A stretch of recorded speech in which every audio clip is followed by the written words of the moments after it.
Hello students, I am again back with part 2 of chapter number 14, Atmospheric Pressure and Winds. Students, I hope you all have seen part 1 of this chapter. If not, to watch it.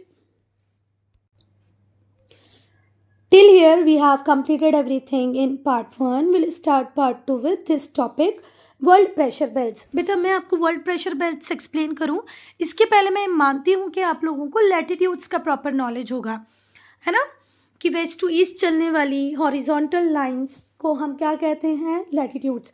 हमारी अर्थ के ऊपर ये रहा equator जिसकी degree होती है 0. इसके parallel चलने वाली जो लाइंस होती हैं इन्हें हम क्या कहते हैं बेटा, लैटिट्यूड्स. तो अगर आप लोअर लैटिट्यूड्स पे रहते हैं तो इन लैटिट्यूड्स पे सन की एपरेंट मूवमेंट की वजह से बहुत ज़्यादा गर्मी होती है.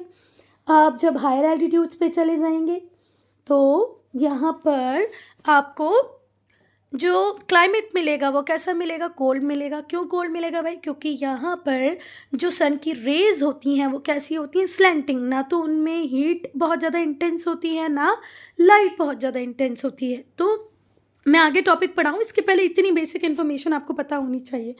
अब हम पढ़ेंगे भाई कि global horizontal distribution of pressure क्या है. What do you mean by global horizontal distribution of pressure?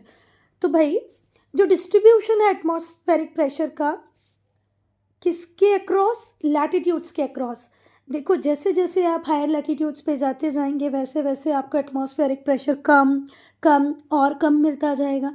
और इसी डिस्ट्रीब्यूशन को कि भाई अगर आप इक्वेटर पे हैं तो लो प्रेशर होगा, आप अगर नॉर्थ पोल या साउथ पोल के पास में है तो प्रेशर बहुत ज़्यादा हाई होगा.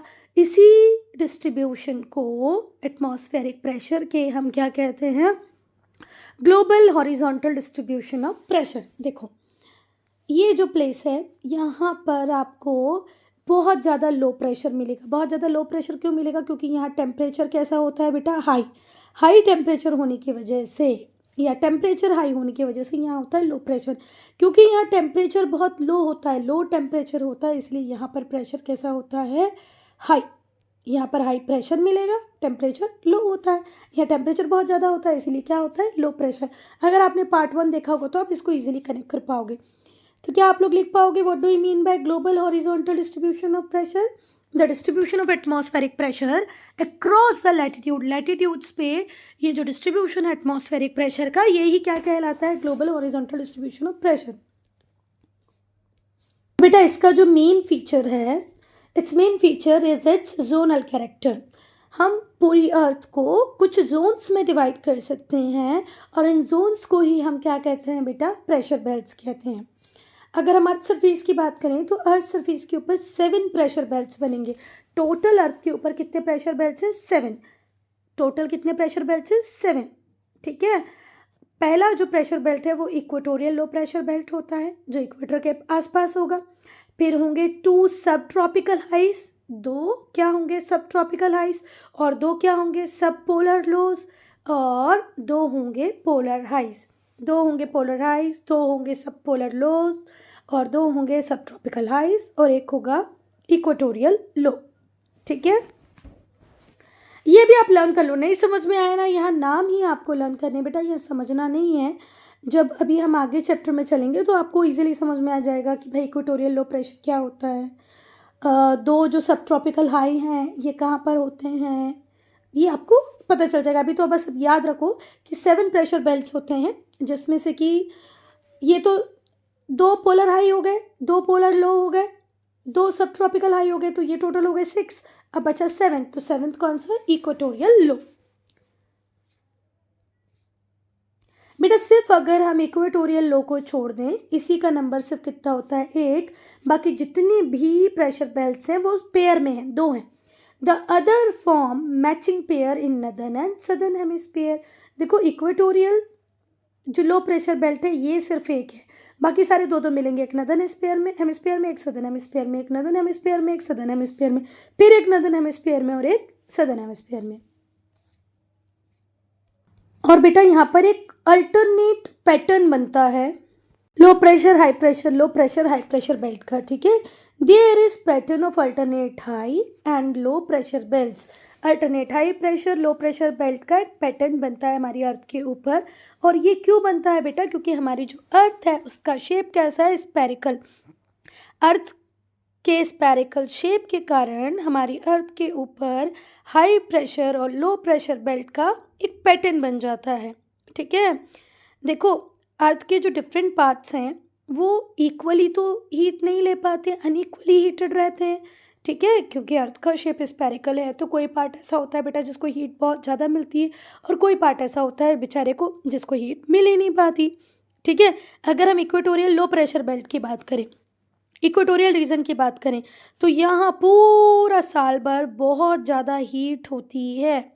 ठीक है, और जो गर्म हवा होती है ये लाइट होती है। लाइट होती है ना, गर्म हमने कल भी पढ़ा था कि जैसे एयर हॉट होगी वो एक्सपांड कर जाएगी, तो जो वार्म एयर होती है वो लाइट होती है। ठीक है, और इक्वेटर पे हम देखते हैं कि एयर राइज कर जाती है अपवर्ड, और क्या क्रिएट कर देती है? Low pressure. फिर से ध्यान से सुनो, देखो ये रही अर्थ, ये रहा इक्वेटर। ठीक है, अब जो इक्वेटर यहाँ पर होती है गर्मी ज़्यादा, बहुत ज़्यादा हीट मिलती है इसको, तो यहाँ पर एयर ऊपर की तरफ जाने लगती हैं बेटा। ऊपर की तरफ जाएंगी तो ऑब्वियस सी बात है यहाँ जो एयर का प्रेशर है वो क्या हो जाएगा? कम हो जाएगा ना, यहाँ पर लो प्रेशर हो जाएगा। और ये लो प्रेशर किसकी वजह से हो रहा है?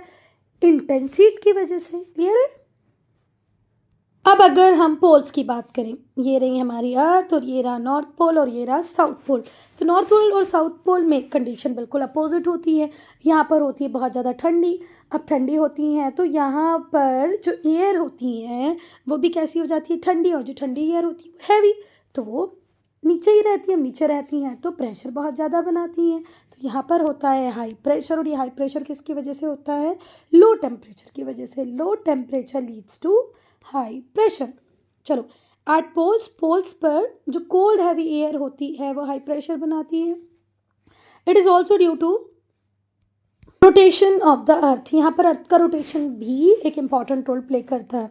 अगर हम सब पोलर रीजन की बात करें, अगर हम लैटिट्यूड्स की बात करें, कौन से लैटिट्यूड्स की? 60 से 65 तक, नॉर्थ नदर्न हेमिस्फीयर में भी और सदर्न हेमिस्फीयर में। इक्वेटर के नॉर्थ में 60 से 65 की बात हम करें, इक्वेटर के साउथ में अगर हम 60 से 65 के बीच की बात करें, तो यहाँ पर क्या होता है बेटा? के रोटेशन की वजह से बहुत सारी जो एयर होती है, बल्क में जो एयर होती है, ये किसकी तरफ पुश कर दी जाती है? इक्वेटर की तरफ। अब देखो ये रही अर्थ, ये यहाँ पर है हमारा इक्वेटर, यहाँ से भी हवाएं यहाँ आ रही हैं, यहाँ से भी हवाएं यहाँ आ रही हैं, और ये किसकी वजह से हो रहा है? किसकी वजह से हो रहा है? अर्थ के रोटेशन की वजह से। फिर से देखो, अगर हम 60 से 65 तक के लैटिट्यूड्स की बात करें, तो इन लैटिट्यूड्स पर क्या होता है? इक्वेटर के कारण बहुत सारी हवाएं किसकी तरफ पुश कर दी जाती हैं? इक्वेटर की तरफ पुश कर दी जाती हैं। तो ये हवाएं यहाँ की तरफ आ रही हैं, तो यहाँ पर कैसा प्रेशर क्रिएट हो जाएगा? लो प्रेशर क्रिएट हो जाएगा। वहाँ हवा है ही नहीं ना, एयर है ही नहीं, तो एयर का प्रेशर ही नहीं है, तो वहाँ लो प्रेशर क्रिएट हो जाएगा। क्लियर है? चलो, the rotation of earth pushes up the bulk of air towards the equator, creating a low pressure belt in this region। और ये इस रीजन में भी आपको क्या मिलेगा? लो प्रेशर बेल्ट। क्यों मिलेगा लो प्रेशर बेल्ट? गर्मी के कारण नहीं मिलेगा भाई, इक्वेटर के रोटेशन की, सॉरी अर्थ के रोटेशन, इक्वेटर का रोटेशन, सॉरी अर्थ के रोटेशन के कारण होगा ये। ठीक है, हवा इक्वेटर की तरफ आ जाएंगी और वहाँ होगी हवाओं की कमी, तो प्रेशर भी होगा कम। बेटा अब हम डिस्कस करेंगे हमारे पहले बेल्ट को, जो है इक्वेटोरियल लो प्रेशर बेल्ट। ठीक है, अब देखो आप सबको पता है कि हमारी अर्थ को बीच से डिवाइड करने वाली लाइन इक्वेटर कहलाती है, जिसकी डिग्री होती है 0। तो इस 0 डिग्री से आपको 5 डिग्री नॉर्थ तक जाना है और 5 डिग्री साउथ तक आना है। ये जो बेल्ट होता है 0 to 5 नॉर्थ एंड साउथ, इसी को हम कहते हैं इक्वेटोरियल लो प्रेशर बेल्ट। यहाँ पर इंटेंस हीट होने की वजह से जो एयर होती हैं वो गर्म हो जाती हैं। अब गर्म हो जाती हैं तो राइज कर जाती हैं, इसी की वजह से यहाँ क्या क्रिएट हो जाता है बेटा? Low pressure. ठीक है, यहाँ पर 6 मंथ तो एपरेंट मूवमेंट ऑफ सन होती है, और 3 मंथ जब ट्रॉपिक ऑफ कैंसर या ट्रॉपिक ऑफ कैप्रिकॉर्न पर भी क्या होती है? एपरेंट मूवमेंट ऑफ सन, तब भी इस एरिया को अच्छी खासी मिलती है गर्मी। इसी वजह से ये एरिया होता है साल भर गर्म। चलो बुक में क्या लिखता है वो पढ़ते हैं। ये जो लो प्रेशर बेल्ट है ये 0 to 5 डिग्री नॉर्थ और साउथ है इक्वेटर के। यहाँ पर सन की रेस कैसी होती हैं, वर्टिकल होती हैं। इंटेंस हीटिंग होती है, यहाँ पर बहुत ज़्यादा गर्मी होती है, तो यहाँ की एयर एक्सपांड कर जाती है और एक्सपांड कर जाती है तो राइज कर जाती है as convection current causing a low pressure. और कन्वेक्शन करंट की वजह से यहाँ पर क्या आ जाता है, लो प्रेशर। यहाँ पर लो प्रेशर क्यों डेवलप होता है बेटा, कन्वेक्शन की वजह से। जब हवाएं गर्म होंगी तो राइज कर जाएंगी। ये जो लो प्रेशर बेल्ट है इसे डोलड्रम्स भी कहते हैं। क्या कहते हैं बेटा, डोलड्रम्स। This low pressure belt is also called डोलड्रम्स because it is a zone of total काम। यहाँ पर बिल्कुल कामनेस होती है, कोई हवाएं नहीं चलती हैं। ठीक है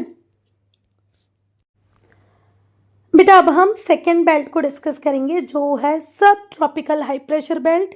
देखो पहले समझो, ये रहा हमारा इक्वेटर। यहाँ पर हमने देखा था कन्वेक्शन करंट की वजह से हवाएं ऊपर की तरफ जा रही थी। अब कितना ऊपर जाएंगी तो ये ट्रोपोपॉज तक पहुँचती हैं और उसके बाद नीचे उतरने लग जाती हैं। ठंडी हो गई है, यहाँ से गर्म थी तो ऊपर की तरफ गई, अब ऊपर ट्रोपोपॉज तक जाते जाते जाते टेम्परेचर कम मिला, अब ठंडी हो गई है, वापस उतर रही हैं। तो ये कहाँ उतरती हैं बेटा, 30 डिग्री नॉर्थ और 30 डिग्री लैटिट्यूड साउथ पर ये एयर उतरती हैं। क्योंकि ठंडी ये हवाएं हैं, कंटिन्यूस इस लैटिट्यूड के ऊपर उतर रही हैं, तो इस लैटिट्यूड का टेम्परेचर कैसा हो जाएगा, कम। एयर का प्रेशर कैसा हो जाएगा, ज़्यादा। ठंडी जगहों में एयर प्रेशर कैसा होता है, ज़्यादा। ठीक है, तो ये क्या बन जाएगा, हाई प्रेशर बेल्ट। फिर से ध्यान से सुनो, इक्वेटर से जो एयर असेंड करके ऊपर की तरफ गई थी, असेंड कर रही थी, ऊपर की तरफ जा रही थी, वो आप ट्रोपोपॉज तक पहुंचकर ठंडी हो गई हैं और डिसेंड कर रही हैं। डिसेंड कर रही हैं मतलब नीचे की तरफ उतर रही हैं। तो कहाँ उतरेंगी, ये 30 डिग्री नॉर्थ और 30 डिग्री साउथ में। और जब ये हवाएं उतरेंगी तो 30 डिग्री लैटिट्यूड के टेम्परेचर को कर देंगी बहुत ज़्यादा कम, है ना। तो यहाँ पर क्या क्रिएट हो जाएगा, हाई प्रेशर बेल्ट। क्योंकि जहाँ टेम्परेचर कम होता है हवाएं ठंडी होती हैं, ठंडी हवाएं होती हैं तो वो किसका काम करती हैं, प्रेशर ज़्यादा बनाती हैं हमारी अर्थ के ऊपर। चलो अच्छा देखना, मैक्सिमम जितने भी डेजर्ट आपको देखने को मिलेंगे वो सारे 30 डिग्री पर ही देखने को मिलेंगे। भले ही वो हमारा थार डेजर्ट हो, ईरानियन डेजर्ट हो, एटाकामा डेजर्ट हो, ये 30 डिग्री पर ही क्यों देखने को मिलते हैं बेटा, क्योंकि यहाँ पर ठंडी हवाएं डिसेंड कर रही हैं, मतलब नीचे की तरफ गिर रही हैं। नीचे की तरफ गिर रही हैं तो टेम्परेचर को ठंडा बना दे रही है, और ठंडे टेम्परेचर में तो बारिश होगी ही नहीं। चलो अब बुक में जो लिखा है वो पढ़ते हैं, ज़्यादा टेंशन नहीं लेना, नहीं समझ में आए तो बुक में जो लिखा है वो पढ़ लेते हैं, है ना। At 30 degree north and south of equator, equator के 30 डिग्री नॉर्थ 30 डिग्री साउथ में वो एरिया होता है जहाँ पर जो असेंडिंग इक्वेटोरियल एयर होती हैं, एयर करेंट्स होती हैं, असेंडिंग इक्वेटोरियल एयर करेंट्स होती हैं, वो डिसेंड करती हैं मतलब नीचे की तरफ उतरती हैं। ये जो एरिया होता है ये हाई प्रेशर का एरिया बन जाता है और इसे हॉर्स लैटिट्यूड भी कहते हैं। तो 30 डिग्री नॉर्थ और 30 डिग्री साउथ का जो लैटिट्यूड है उसे हमने स्पेशल नाम दिया और वो नाम है हॉर्स लैटिट्यूड। यहाँ पर एयर डिसेंड करती हैं, कौन सी एयर डिसेंड करती हैं, जो इक्वेटर से असेंड करके ऊपर गई, ट्रोपोपॉज तक पहुँची और अब उतर रही हैं। किस डिग्री पे उतरेंगी, 30 डिग्री पे उतरेंगी। Wind always blow on high pressure to low pressure, हवाएं हमेशा बेटा कहाँ चलती हैं, हाई प्रेशर से किसकी तरफ चलती हैं, लो प्रेशर की तरफ चलती हैं। हवाओं की ये टेंडेंसी है कि हमेशा हाई प्रेशर से किसकी तरफ चलेंगी, लो प्रेशर की तरफ चलेंगी। तो अब देखो यहाँ 30 डिग्री पे क्या बन रहा है, हाई प्रेशर, और यहाँ इक्वेटर पे साल भर कैसा होता है, लो प्रेशर, है ना। टेम्परेचर होता है हाई, यहाँ टेम्परेचर होता है लो टेम्परेचर। और अभी हमने पढ़ा कि हवाएं कहाँ चलती हैं, हाई प्रेशर से लो प्रेशर की तरफ चलती हैं, तो यहाँ से यहाँ की तरफ हवाएं चलेंगी। ठीक है, यहाँ से यहाँ की तरफ हमेशा हवाएं हाई प्रेशर से लो प्रेशर की तरफ चलती हैं। Winds always blow from high pressure to low pressure, so the winds from subtropical region blow towards equator. तो जो हवाएं होती हैं वो सब ट्रॉपिकल रीजन से किसकी तरफ चलती हैं, इक्वेटर की तरफ चलती हैं। इन्हें हम कहते हैं trade winds, and towards sub polar low pressure as westerlies. ध्यान से सुनना, इक्वेटर की तरफ आ रही हैं ट्रेड विंड्स और सब पोलर लो प्रेशर की तरफ जा रही हैं वेस्टर्लीज। बेटा अब हम पढ़ेंगे सरकम पोलर लो प्रेशर बेल्ट्स। ये जो बेल्ट है ये 60 से 70 डिग्री के बीच में मिलेगा आपको। इसे हम सरकम पोलर लो प्रेशर बेल्ट कहते हैं। दोनों ही हेमिस्फीयर में, नदर्न हेमिस्फीयर में, सदर्न हेमिस्फीयर में, ये हमें कहाँ मिलेगा 60 से 70 के बीच में। इसे हम सरकम पोलर लो प्रेशर बेल्ट कहते हैं। In the sub tropical region, देखो बेटा, ये होता है टॉरड जोन 0 से 23 तक, 0 से 23 तक। फिर 23 के बाद हमें मिलता है ट्रॉपिकल जोन। क्या मिलता है? सब ट्रॉपिकल जोन, सॉरी सब ट्रॉपिकल, ये वाला ट्रॉपिकल होता है, ये होता है सब ट्रॉपिकल। तो बेटा जो सब ट्रॉपिकल रीजन होता है वहाँ पर जो डिसेंडिंग एयर होती है वो दो पार्ट्स में डिवाइड हो जाती है। एक पार्ट इक्वेटोरियल की तरफ चला जाता है और दूसरा part circumpolar low pressure belt की तरफ जाता है। देखो यहाँ पर बेटा ज़रा ये ध्यान से देखो, ये रहा इक्वेटर। इक्वेटर पे लो प्रेशर होता है, हवाएं ऊपर की तरफ राइज कर जाती हैं, वार्म एयर, ये गई ऊपर की तरफ, ऊपर की तरफ गई, एक लिमिट के बाद ये नीचे आने लगी, डिसेंड कर जाती हैं। तो 30 डिग्री पे जब ये डिसेंड करती हैं तो ये दो ब्रांचेस में डिवाइड होती है। एक ब्रांच इक्वेटर की तरफ चला जाता है और दूसरा जाता है उस बेल्ट की तरफ जिसको अभी हम पढ़ रहे हैं, ठीक है। ये यहाँ से हवाएं उठी उठी उठी उठी, यहाँ नीचे 30 डिग्री पर गिरी, तो ये दो ब्रांच में डिवाइड होती है। एक ब्रांच इनका लो प्रेशर की तरफ चला जाता है इक्वेटर, और दूसरा जाता है कहाँ पर बेटा? सरकम पोलर लो प्रेशर बेल्ट की तरफ। फिर से ध्यान से दो, इन सब ट्रॉपिकल रीजन में जो डिसेंडिंग एयर होती है वो डिवाइड हो जाती है टू पार्ट्स में। एक जो पार्ट होता है वो इक्वेटोरियल लो प्रेशर बेल्ट की तरफ चला जाता है और जो दूसरा पार्ट होता है वो सरकम लो प्रेशर बेल्ट की तरफ जाता है। ये जो जोन होता है, ध्यान से सुनना बेटा, this zone is marked by ascent of warm subtropical air over cold polar air blowing from पोल से ठंडी हवाएं आ रही हैं और हमें यहाँ से भी हवाएं मिल रही हैं। बेटा फिर से सुनो, ड्यू टू अर्थ के रोटेशन की वजह से जो हवाएं पोलर रीजन पे होती हैं वो किसकी तरफ चलने लगती हैं? इक्वेटर की तरफ चलने लगती है। Centrifugal force operating in this region, इस रीजन में जो सेंट्रीफ्यूगल फोर्स ऑपरेट करता है वो यहाँ पर लो प्रेशर बेल्ट क्रिएट कर देता है, जिसे ही हम क्या कहते हैं? सरकम पोलर लो प्रेशर बेल्ट। ये जो रीजन है यहाँ पर वॉयलेंट स्टॉर्म्स आते हैं कब? विंटर में। अब हम फोर्थ बेल्ट पढ़ेंगे, polar high pressure areas at the north and south poles. North pole पे, साउथ पोल पे 70 to 90 डिग्री तक इस एरिया में और इस एरिया में, ठीक है। नॉर्थ पोल और साउथ पोल के पास जो टेम्परेचर होता है वो हम बहुत ही ज़्यादा होता है बेटा, कम, बहुत ज़्यादा होता है कम। जो कोल्ड डिसेंडिंग एयर होती हैं, the cold descending air give rise to high pressure. जो ठंडी हवाएं उतर रही हैं वो प्रेशर और ज़्यादा हाई बना दे रही हैं पोल्स के ऊपर। These areas of polar high pressure is known as polar highs. ये जो हाई प्रेशर एरिया है पोल्स के ऊपर, पोलर हाई प्रेशर एरिया है, इसे ही हम पोलर हाइज कहते हैं। इस रीजन में परमानेंट आइस कैप आपको देखने को मिलती है। फिर से ध्यान से सुनो, पोलर हाई प्रेशर बेल्ट में क्या होता है? नॉर्थ और साउथ पोल्स पे 70 से 90 तक जो टेम्परेचर होता है वो एक्सट्रीमली लो होता है, बहुत कम होता है। जो कोल्ड डिसेंडिंग एयर होती हैं give rise to high pressure. हवाएं ठंडी उतर रही हैं, प्रेशर को और हाई कर दे रही हैं पोल्स के ऊपर। ये जो एरिया होता है पोलर हाई प्रेशर, उसे ही हम क्या कहते हैं? Polar highs. This region are characterise by permanent ice cap. इस रीजन में आपको मिलेगी क्या? Permanent ice. बेटा अब हम पढ़ेंगे shifting of pressure belts. If the earth had not been inclined towards the sun, अगर अर्थ का इंक्लिनेशन नहीं होता सन की तरफ, तो जो प्रेशर बेल्ट्स अभी हमने पढ़े हैं वो हमेशा वैसे ही रहते जैसे हैं, पर ऐसा तो नहीं है बेटा। अर्थ इंक्लाइंड है, कितने डिग्री से इंक्लाइंड है? 23.5 से इंक्लाइंड है टुवर्ड्स द सन। और इसी इंक्लिनेशन की वजह से हम देखते हैं जो हीटिंग होती है कॉन्टिनेंट्स पे, ओशंस पे, वो अलग अलग होती है और प्रेशर कंडीशन भी अलग अलग होती है। जनवरी से जुलाई तक अलग होगी, है ना। जनवरी और जुलाई में बिल्कुल अलग होगी।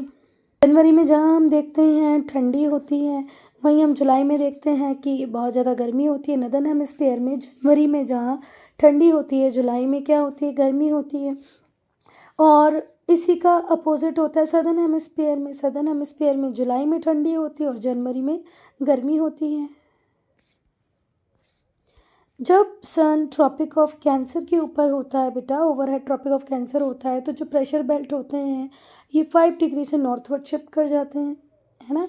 When it shines vertically overhead tropic of Capricorn, देखो 21 जून को जो हमारा सन होता है वो ओवरहेड शाइन करता है ट्रॉपिक ऑफ कैंसर पे, और 22 दिसंबर को ट्रॉपिक ऑफ कैप्रिकॉर्न के ऊपर, और ये शिफ्ट कर जाते हैं 5% साउथवर्ड। अपनी ओरिजिनल पोजीशन जो होती है उससे 5% बेल्ट ऊपर और नीचे की तरफ आ जाते हैं। किसकी वजह से? अर्थ की टिल्ट की वजह से। ये जो शिफ्टिंग है प्रेशर बेल्ट की, इसकी वजह से सीजनल चेंज देखने को मिलते हैं हमें क्लाइमेट में, स्पेशली कहाँ पर? 30 एंड 40 लैटिट्यूड पर। बेटा तो जो क्लाइमेट आपको 30 डिग्री से 40 डिग्री तक मिलेगा दोनों हेमिस्फीयर में, इस क्लाइमेट को हम क्या कहते हैं? Mediterranean type of climate. और यहाँ पर हम एक्सपीरियंस करते हैं shifting of permanent belts, southward भी होते हैं और नॉर्थवर्ड भी होते हैं। और इसी की वजह से जो ओवरऑल पोजीशन होती है सन की वो भी चेंज होती है। विंटर्स में वेस्टर्लीज होती हैं जिनकी वजह से रेन आती है। समर्स में ड्राई ट्रेड विंड्स होती हैं, है ना, जो कोई रेनफॉल नहीं देती हैं। बेटा जब सन शाइन करता है वर्टिकली इक्वेटर के ऊपर, कब कब करता है? 21 मार्च को, 23 सितंबर को। इन डेट्स को हम बोलते हैं इक्विनॉक्स। यहाँ पर जो प्रेशर बेल्ट्स होते हैं ये दोनों ही हेमिस्फीयर में कैसे होते हैं? बैलेंस्ड।